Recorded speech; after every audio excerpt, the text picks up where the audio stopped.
Unmute. Good morning, Carl. Hello, nice to meet you here. Hi, Martin. How are you doing? I'm good. Where are you now? In North Carolina. Yeah, still in North Carolina. Very nice. Uh, how far No are you? competitions Ah, until the end of the month. n- n- uh, I mean, are you competing or more? No, I'm running competitions, maybe 10 or 12 this year. Wow, interesting. You know what? I enjoy more and more to be a loader and spotter on competitions. You're hired. And It's the best seat in the house, No, the so thing to is the speak. following. I was forced into that because in Singapore, in order to become a referee, you need to pass more than 85% of the questions. And I only Okay. and I only made it to 84.6%. Oh, okay. Yeah, I tried two times and I never went beyond 84.6. And because the standards in Singapore are so high, I decided that I give up the goal to become a referee. And Oh, yeah. Um, and then we national athletes, we still need to somehow contribute to national competitions in order to deserve our seat for the international. And so you need to yeah. you need to support two competitions per year somehow. And Yes.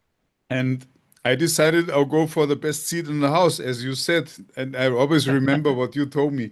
And And because I'm now doing it so often, they made me the overseer of the loader and spotters. And that's Oh, that's great. eh, Outstanding. yes. If there's one best first seat in the house, then it's the overseer. And what I do is I look after the young guys and their mistakes, and I just prevent the whole thing from accidents. And in the last Excellent. in the last competition I did, that was last Sunday. No, 10 days ago. No, the Saturday before 10, no, Sunday, 10 days ago.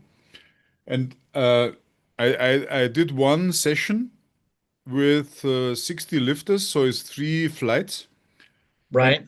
in the three flights, actively prevented four accidents from happening by interfering before the accident happened. Right.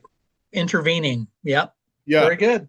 So one time, no, actually it was all the time. I pulled the bar down to the rack, bef either before it was unequally loaded on one side, so the thing would topple over, and also Right.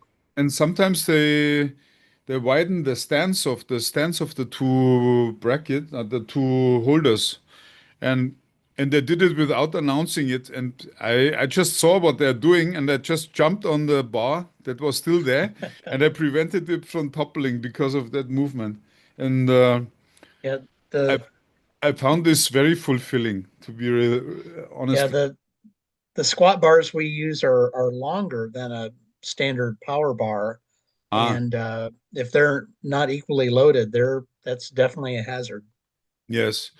So, and when I think back, I mean, it's always nice to be qualified. And in Southeast Asia, in some countries, you can qualify with as little as 30% of the questions positively or correctly answered.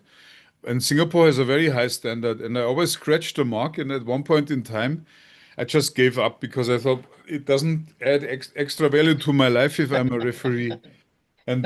And then they forced me to do the hands-on work on the ground, and I find it really fulfilling. Well, that's great. Thank you for sharing. Yeah.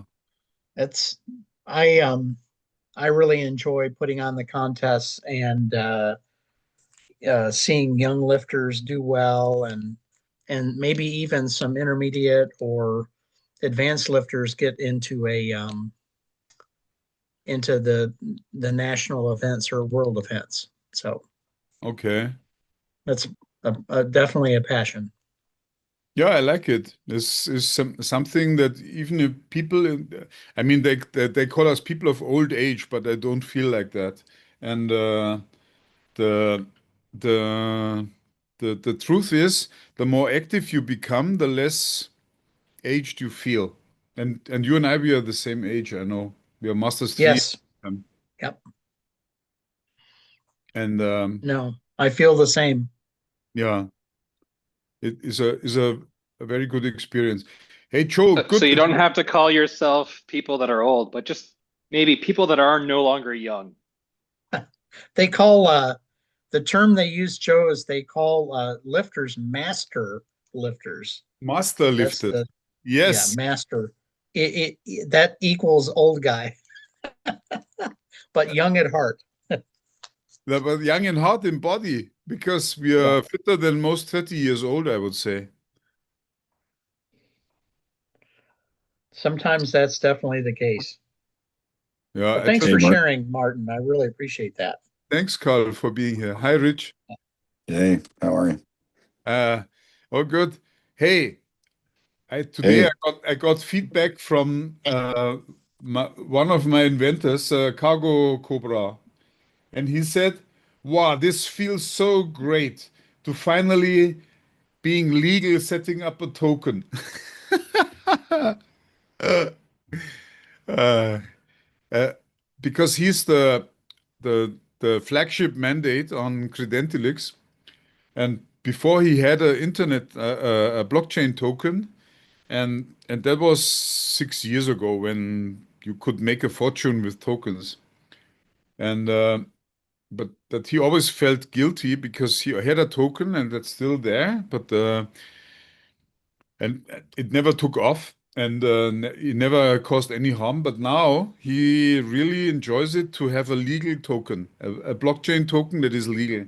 And I believe I still need to clarify that. And I really call in Joe's participation because we need to open a Credentilix US.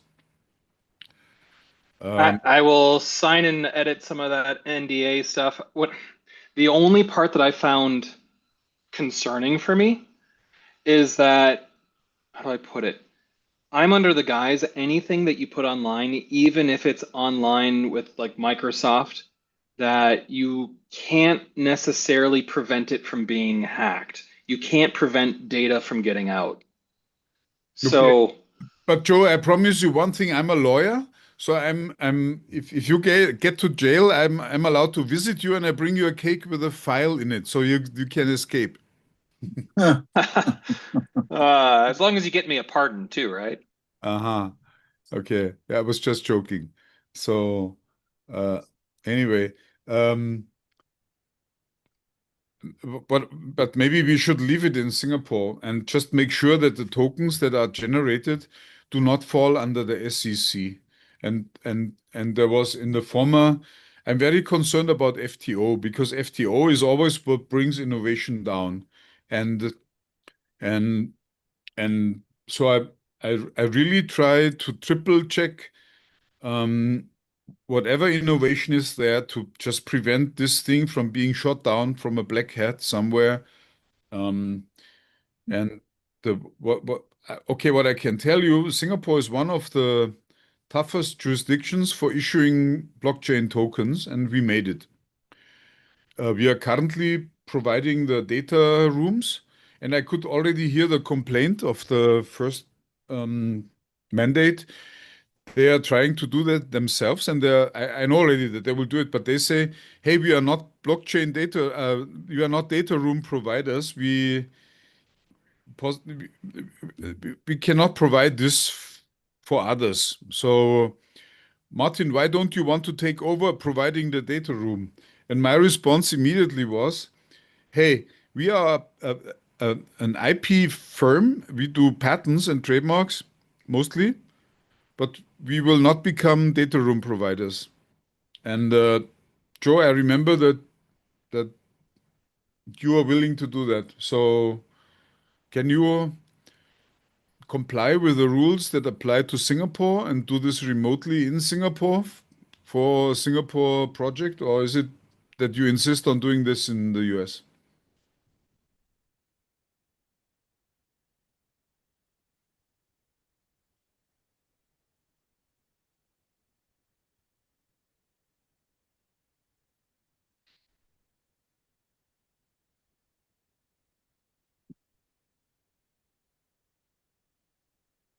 Okay, there was a long silence that is also telling. So uh, the thing is, we drive this project forward, and we are very close to issuing the tokens themselves. They are service tokens, and on Monday there would be a credit card facility open, and then yeah, potentially people can buy tokens. But then the next step would be to set up the token purchase agreement, because we won't sell tokens without having that in place. And that is the next thing that is happening coming Monday or so. So this is how far we are. There are a number of projects knocking at the door and under evaluation. And I found one very interesting, which is a capital intensive project. So we are talking here about tens of millions of dollars to be collected. And the main thing is that this is more for venture capital and family offices. And these investor classes, they put more, how to say, emphasis maybe onto the persons that stand for the project. And they're asking, hey, Martin, with your Credentialix project, with your tokens, how does that work when we run something in the semiconductor area, which needs something like dozens of millions of dollars to kick off? And then I found this as an allegory. I found this video on YouTube, which was a last century Caterpillar machinery that used a six-cylinder petrol engine as a pony driver for the main engine that has 500 horsepower. So they used a 30 horsepower petrol engine, four-cylinder, for starting the eight-cylinder diesel Caterpillar engine with 500 horsepower.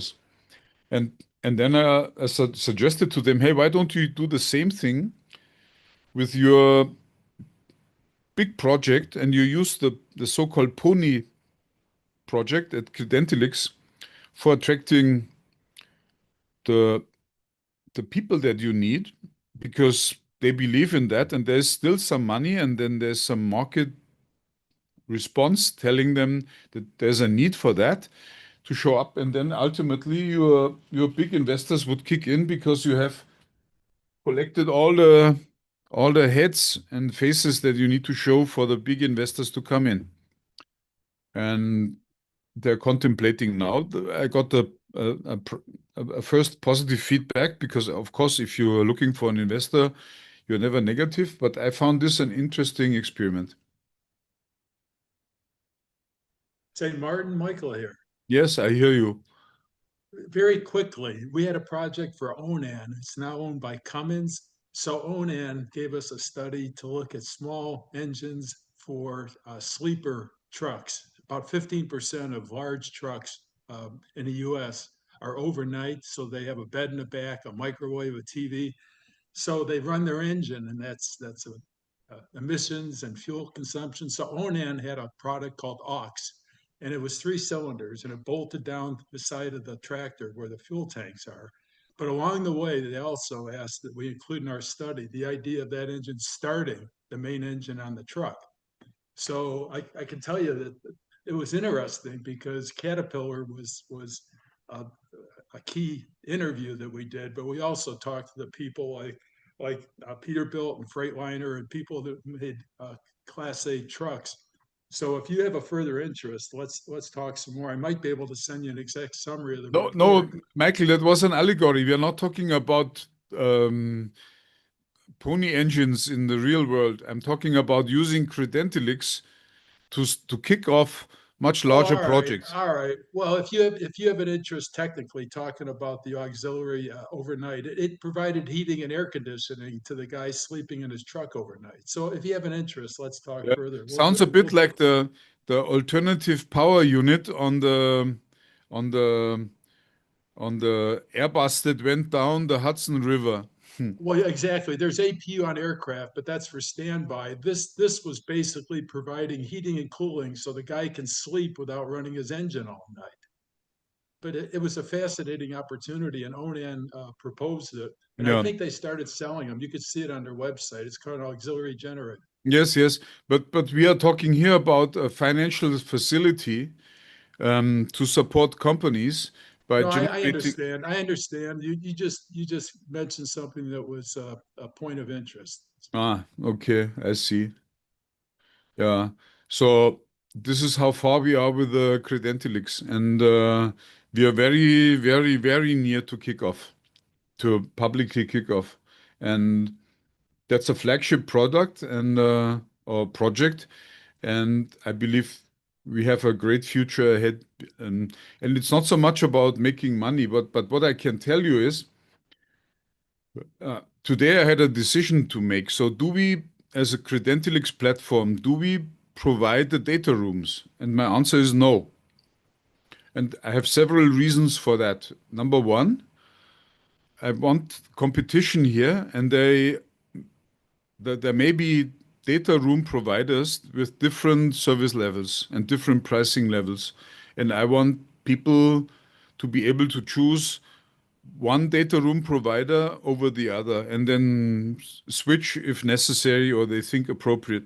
But I do not want to be the platform where people say, okay, you can list your project there then, but the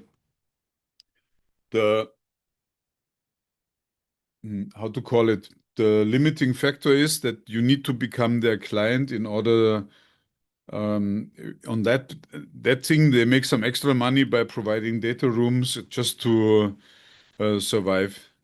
It's not my plan to do this. So, and that applies to all the service providers that are there. I call them innovation partners. And yeah. So, Joel, you said that you have a technology for data rooms, and I would really appreciate if you come on board as a Absolutely. I'll get that signed, and I might lean in. I might be more on the enterprise side of data room stuff now yes, because you can do SharePoints as a data room, but I don't think it's the right place to do it. I'm I'm under the guise that I hate documentation that is inside of a folder. And I've only come to this conclusion because I feel like I'm redoing all the documents whenever I change some spreadsheet that I copied the spreadsheet to make a document. yes, And so I've promoted how I'm doing my workflow to Microsoft Dynamics, which is their CRM and their customer relationship management and their financials can be done in it. And so everywhere that I can open up a spreadsheet portal of the data, edit it like it's in a spreadsheet, save it, but it saves in a database, then I can regenerate all the documentation that I need out of it. yeah. So, which means that you have a day-to-day variable uh, insight into the company and into the project, right? That tells you where you are. It's like a KPI dashboard. I would say it's better at KPIs than other systems because, like the company that I work for, we have a folder filled with quotes. But in order to get the total amount of dollars quoted, you'd have to go and open them or log them in another ledger. Mm. Whereas if you put it in the database, you could query all the things that are quotes and say, how much total have I quoted? Yeah, So it gives you access to KPIs at a better level. yeah.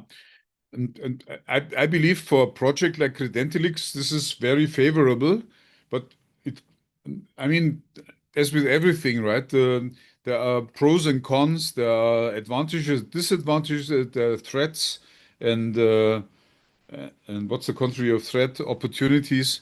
And so everything comes with two sides.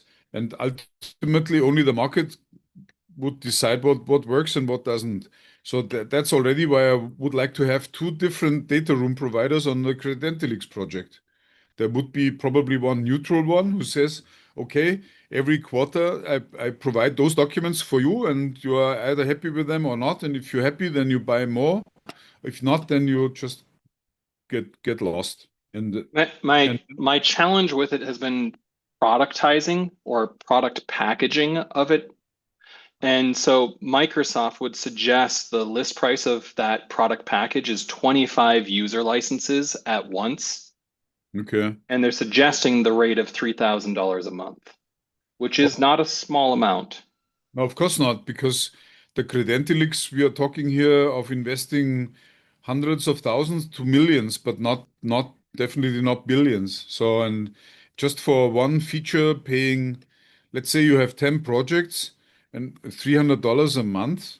I mean, and you still need to make some profit with it. So at least 3 times. So I would say the minimum revenue would be $9,000 a month for just providing data room services.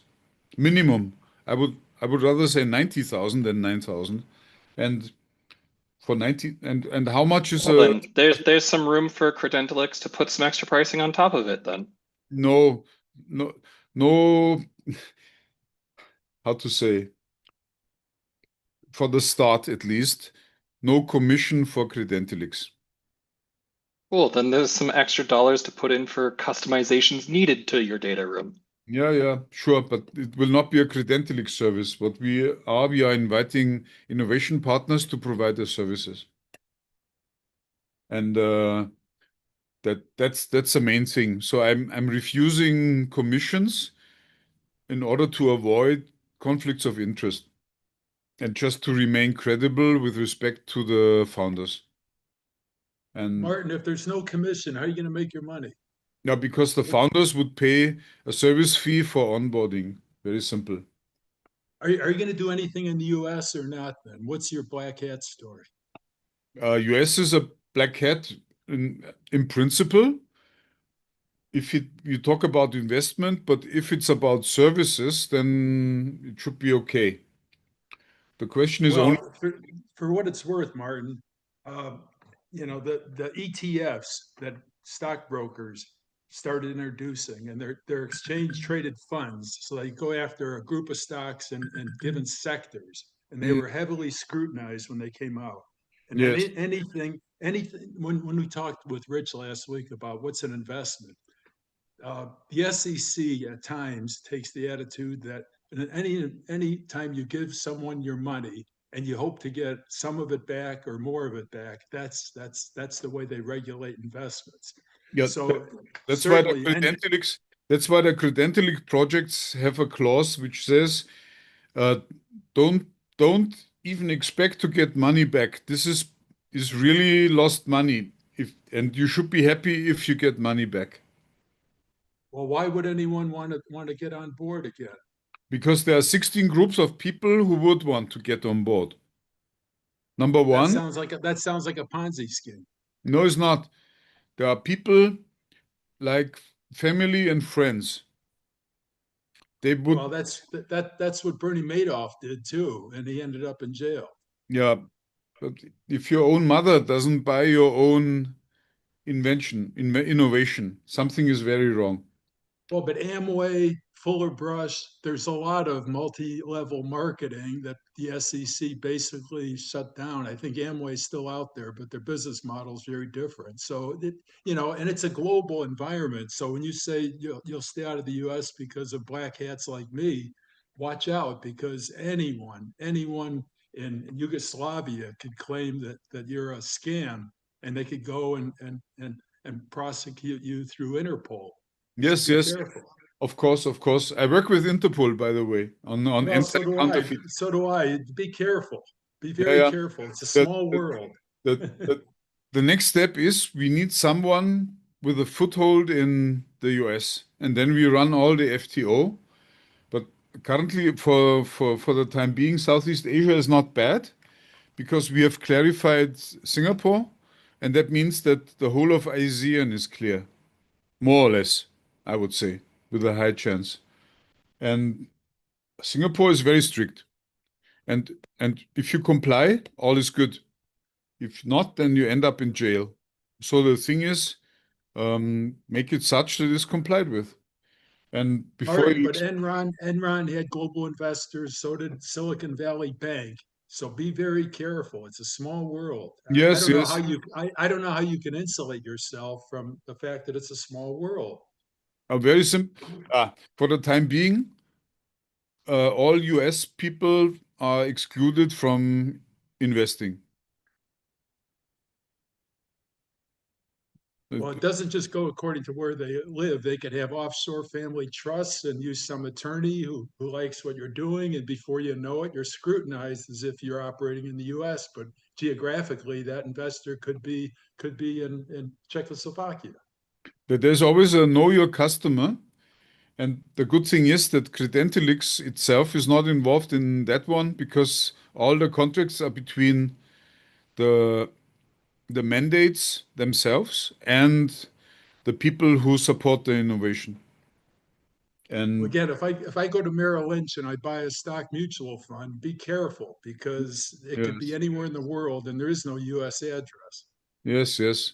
Yeah, I hear you, Michael, and I'm very grateful for that because that extra caution provides the FTO that is always bringing down good projects.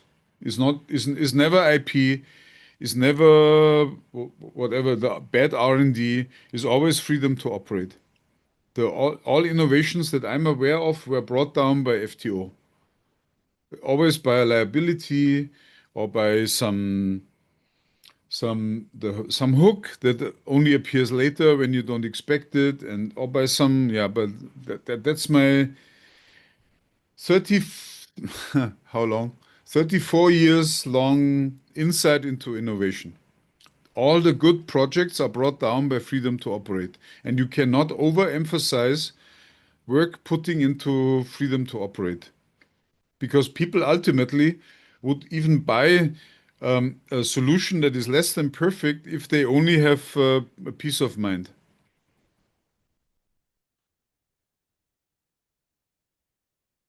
I Well, Martin, it's the heavy hand of government, and I'm not for it either.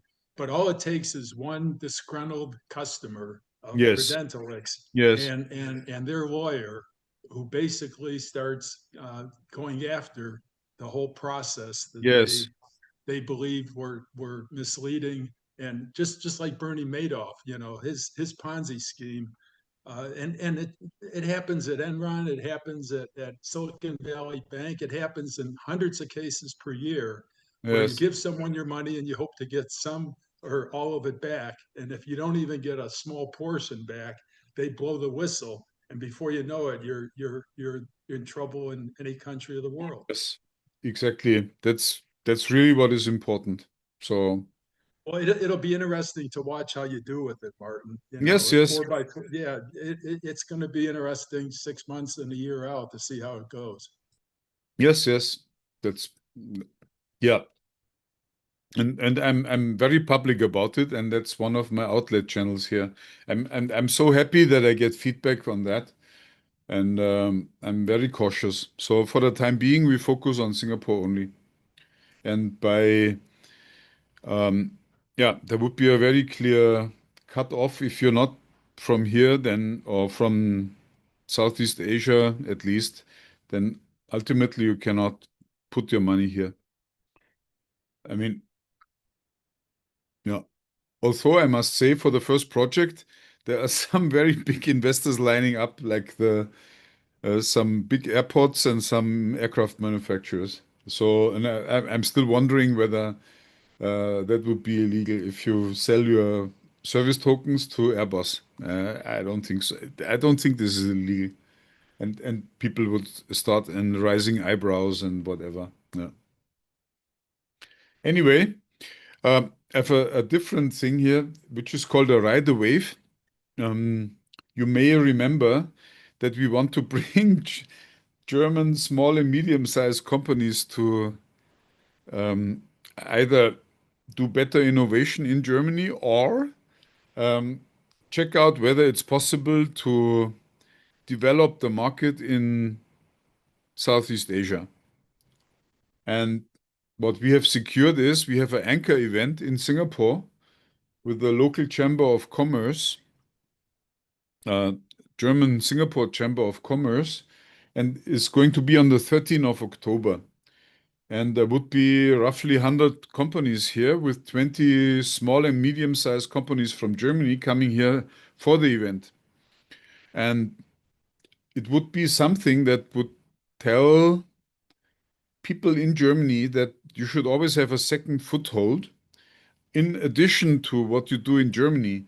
And I just want to highlight that Rich and I, we over the past weeks, we tried to use ChatGPT as a, how to say, gathering machine for information from the internet that is focused on specific topics.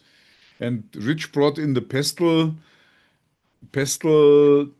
evaluation for telling whatever differences, and only the gradient of differences means where does it heading up or down, better or worse or so. And Rich improved the one that I started with a lot. And Rich, if you're here and you can unmute your microphone, I would be grateful if you could tell us a bit about your approach to the German car or machinery or chemical industry and what you did. Yeah, I'm here. It was, pretty simple, actually, but, I just took the beginnings of your model and your prompt and then just started to refine it. And the second version, I just, I added Porter's 5 forces to it, as well as, just some additional detail for the pestle, to see what that would do from a granular approach, right? To see how granular it could get.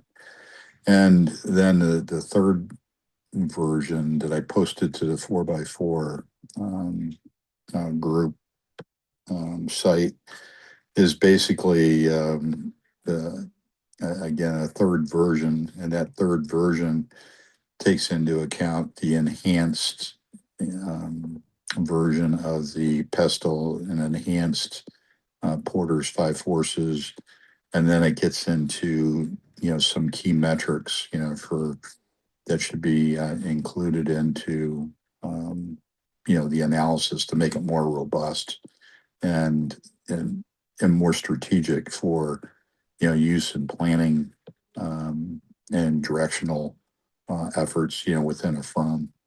So that was the focus of that work. I find it quite exciting because with our simple means here, we can achieve the same as what whole governments achieve with departments, right? Yeah, you bet. Yeah. Yeah, so I'm pretty happy with the version 3. I think it came out pretty good, and there's some insights. What's really sort of interesting, I think, is when I did it the first time, Christian's report in Singapore, showed up, right? And now that's not present in version 2 or version 3. It doesn't pick up and carry that on. And so there's some loss of some granularity there.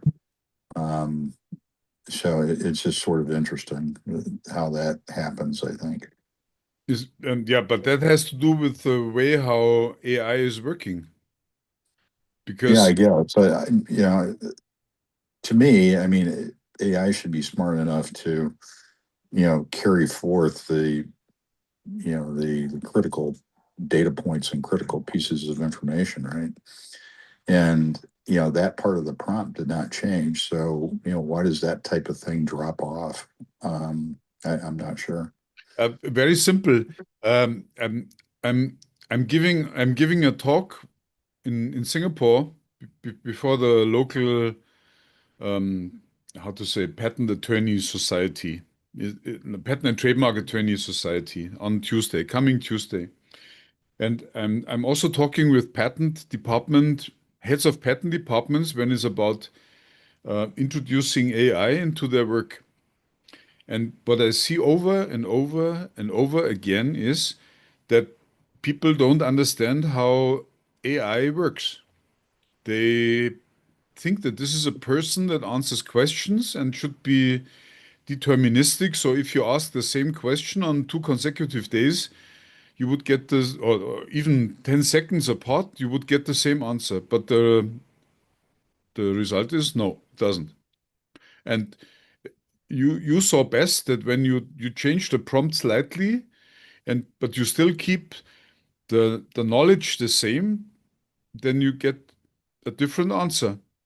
And you follow back, and the reason why the answer is different, because one of the sources that you deemed to be important was not taken into account, right? That is what you experienced.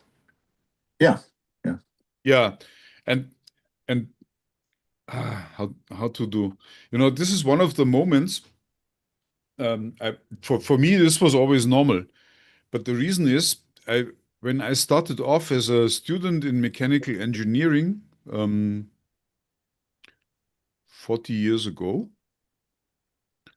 I had a neural network on my Atari ST1040. That was a 68,000 Motorola processor, very advanced at the time. And it was something, and you could have it as a home computer for very little money, like something $1,000 or so. And you use it with your TV screen or whatever. But it was quite good. And there was someone who provided a software. It ran under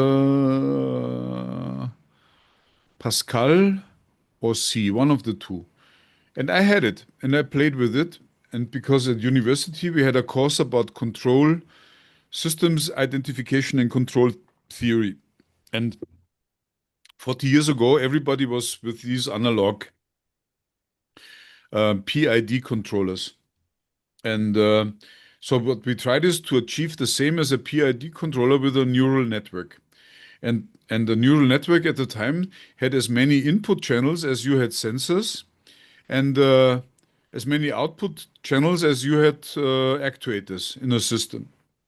And then you created a smaller or bigger data field of nodes, and the nodes were states of the machine that you were controlling. And there were likelihoods leading from one state to another, from one node to another. And all what was required is that and we used a funny term 40 years ago. We said we throw our readings to the neural network. And it just reflected the expectation of what you get out, because you throw something at it, a handful of dirt at the neural network, and that it gives you back some output that you feed into your actuators, and then the system would do something that you like or not, and then you improve from there. And we started with very simple systems, like simple thermodynamic cycles with 4 sensors and 2 controllers, 2 actuators, and whatever. And then we compared the PID, the analog PID devices with what the neural network does, and it was shit. Sorry for my vocabulary, but I'm talking now as a blue-collar engineer down in the workshop, and so we all thought this is useless. I mean, it's a nice theory. And then 35 years later, which is 5 years ago, I found my neural network being in place again, but at a very different scale. And now they were not throwing sensor readings at the neural network, but they were throwing syllables or words or even smaller components like punctuation marks or whatever at the neural network. And there was an intermediate layer between the user interface and the neural network below, and a likelihood area was much bigger, and not by a factor of 1,000, but a factor of billions. So, and a lot of training was done, and that was done on language. And suddenly there was the whole old area of control theory was transformed to sequencing and generating language. But the problems are still the same. And one of the problems is that if you introduce an intermediate layer, then all your knowledge would go as a context together with the input data. So the intermediate layer would take your input data, which is your question, how is Germany today as compared with 2 years ago? And it would, I now use the word mix, but that's just as non-sensible as using the word throwing data at the neural network. The intermediate layer would mix the context, which is built up of the sources that you enter, other data, logics, and some other data. It would mix your question, your prompt. Tell me what was Germany today what was Germany 2 years ago as compared with today, mix with this context data, and then throw the result at the neural network, which is trained based on text mostly, and it would then output it. So what you experienced, Rich, for me is clearly a result of the non-predictable behavior of the intermediate layer, mixing your context with the question that you finally asked in order to obtain what you have, before it was thrown at the neural network. The neural network and the data that is thrown at it has other problems, is because it's non-deterministic. That's another theory.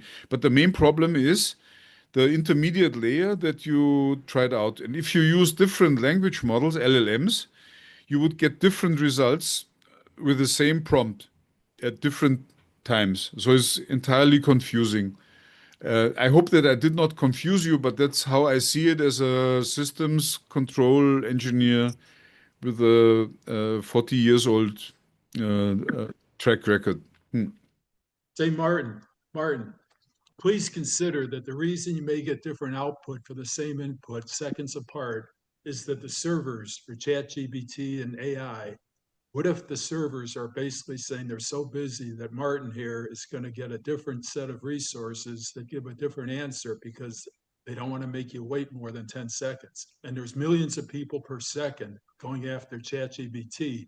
So keep in mind that if it's resource limited for any number of parameters, it's going to basically hope to satisfy you by spitting something back to you that's different every second. Yeah, but yes, I agree, Michael. But what I can tell you, the big difference, I had the same situation 35 years ago, and I worked in Munich at the Leibniz Rechenzentrum, and I wrote parallel programs for a cyber supercomputer. And still on that supercomputer, I got deterministic results. And although we were thousands of users at the same time using the same computer, we got a slice of the time disk of that supercomputer, and whatever you put there, you got out the same results 10 seconds after the first time you tried the same thing. But with LLMs, it's very different because of the intermediate layer. And that's what I want to say. The deterministic approach of the old supercomputers is very different from what we have today with the neural networks and the large language models that come with this extra intermediate layer. And you can easily verify yourself. People, I know psychologists because I know psychologists because of my background professionally. They even try to let the language models do personality tests. Just as if you apply for a certain, and then they would compare Grok with Claude and ChatGPT and Gemini and try to find out what is the personality behind and how does it behave. And the answer is the behavior is not only because of the training data that created the likelihood field that is in the neural network, it's also the intermediate layer that you can ask the one language model, is it good to start a revolution? And the one model would tell you, oh, very good, let's go for it. And the other say, no, no, never do that. And especially not by using arms.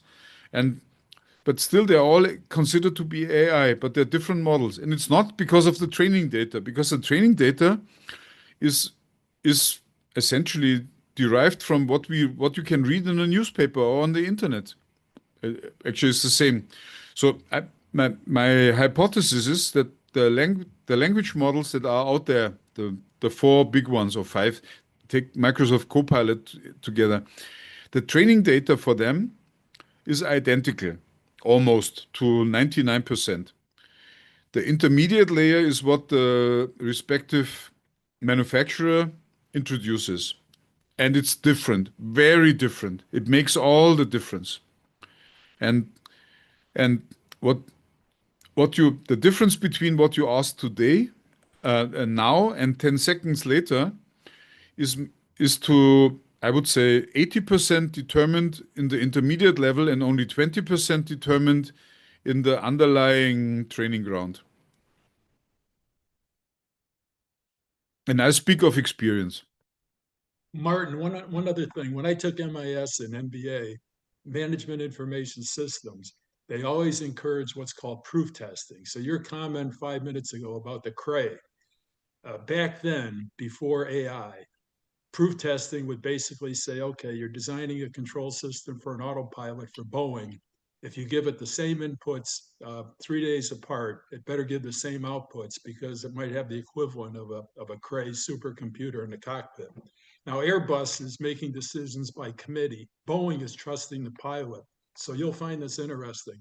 There's 20 computers on most Airbus 320s. And if the aircraft gets in trouble, the system by committee does a vote. So 18 out of 20 computers take over controls, and the pilot basically has to trust the airplane. So, and Joe and I talked about trust the pilot versus trust the airplane. So I've been doing some consulting, and this whole idea of there's not going to be enough pilots to fly an Airbus or a Boeing anymore. Can you trust the airplane like Airbus does, or should you trust the single pilot that could die of a heart attack? And half of crashes are pilot error. So your large language processes, basically, what's going on the A320 and other Airbus are decisions by committee. And it could well be that if you put the aircraft in the same situation, just because of one difference in weather over Singapore, the committee will make a different decision and force a landing in Narita in Tokyo. So it's fascinating. You could study it, Martin, but it's come a long way. And when I worked for SRI, we were doing neural networks and natural language processing. And the people at SRI came out of Xerox Palo Alto. So it's some of the best and brightest. And it's been going on 50 years while you were still in TUM high school. So it's fascinating. And again, the airlines are really challenged by this because half of fatal crashes are caused by pilot or controller error. And Airbus is saying that's got to stop. And there's not going to be two pilots available on every commercial flight. They're aiming toward one pilot plus the machine. So there you go. Okay, I never worked on a Cray. It was there, but I always worked on the Cyber, which was in parallel, also there. So, but I knew I'm going to jump in on this one too, because in medical device you would call it validation. Same exact process, validation. And for anything that can change its output, then you have to revalidate the work. So if it is as far as I'm concerned, if it's an AI model and the AI model is allowed to change how it interprets, how it gives an output, means 100% you have to revalidate the work. So it's why I would not permit a system like your language model or your AI system to do a PID control loop because you can't validate its output.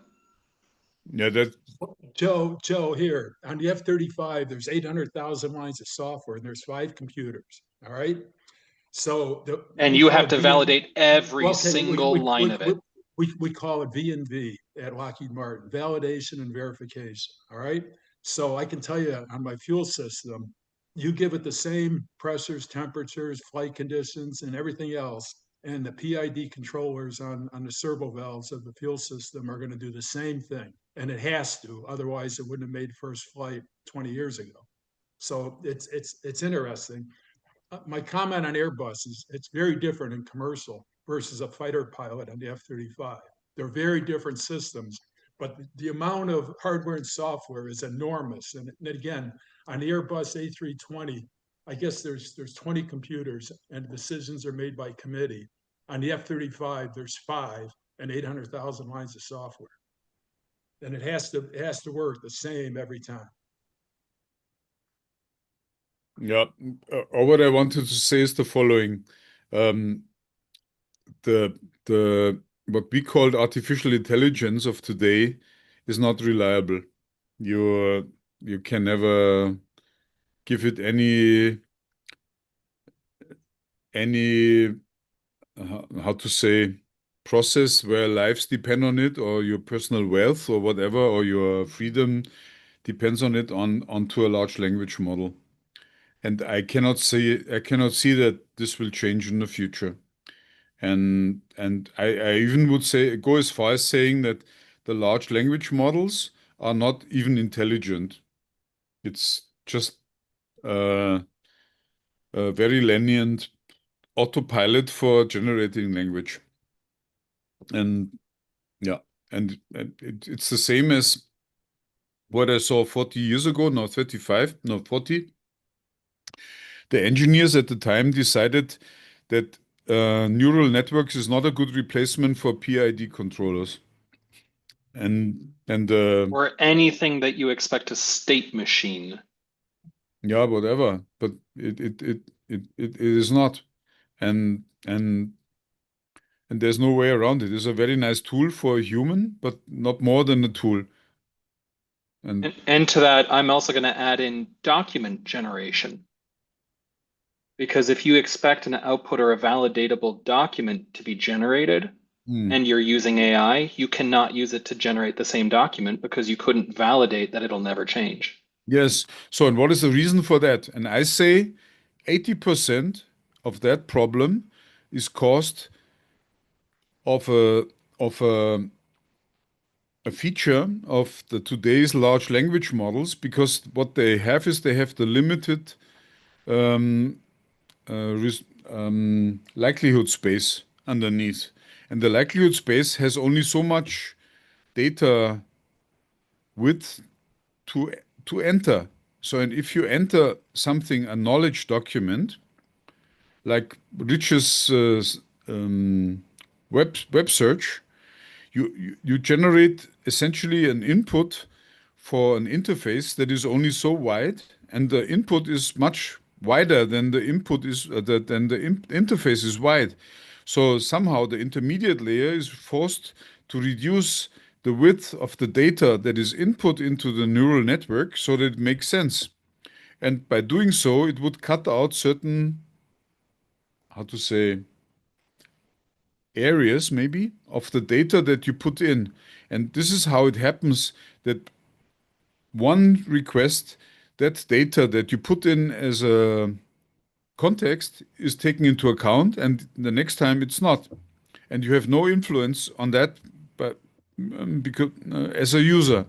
So, and like an autopilot in an aircraft, as a pilot, you can put all your trust into that, but ultimately, but if your pitot tube freezes shut and it lies on your pressure indicator and there's only 2 pressure indicators and it doesn't know which one to believe, it drives your plane into the ground.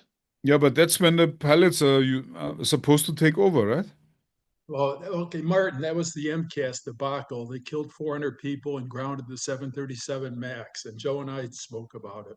And the pitot probes were actually made by Emerson Rosemount. United Technologies bought that company. It's now part of Collins.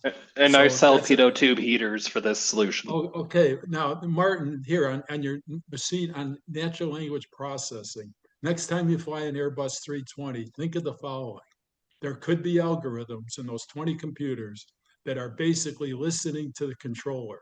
And if the controller's voice all of a sudden says, Mayday, my tower's been taken over by terrorists. The airplane is going to make a decision without the pilot having any input. That decision could be go to the next nearest airport and force a landing on autopilot, and the pilots have nothing to do with it. The computers are going to decide that the traffic controller has been compromised, and there's not only is there loss of signal, but it could have natural language processing where they're going to hear the voice of the terrorist saying, we're hijacking 20 planes on 9/11. So there are things going on. Next time you fly an Airbus, Google the control system. It's very different. Boeing trusts the pilot. Airbus is tending toward trusting the airplane. And it's by committee. These 20 computers and could be millions of lines of software. So next time you're a passenger on an Airbus, keep in mind, you're not trusting the pilots. You're trusting the system and the airplane. Okay, now back to Rich. Rich, did all this discussion made it a bit more transparent why you got different replies on the same thing? Yeah, I was figuring it was something like similar to that. You guys gave me some additional detail and frame of reference. And I had worked with on a neural network myself. Yes. With Cool. Southern Methodist University, a professor there. Yes. And Rich, tell us more about that. When was that? What did you use? This is really cool because people always think that the LLMs is something that has been invented last year by Google, but it's not. no, the professor had he was in the School of Mechanical Engineering.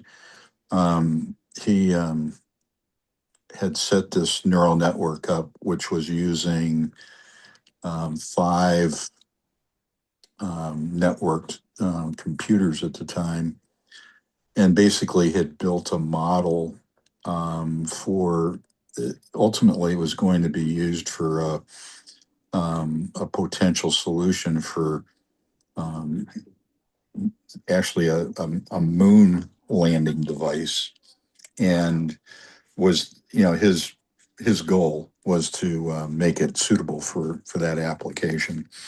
And that's all I can really tell you about the application. But what was cool about it is the back then, it was very much a very much a novelty. That was like in 1988, 89, somewhere around there. And maybe 90, something, 1990, somewhere around in that area. In any event, he had developed a visual interface, for that as well.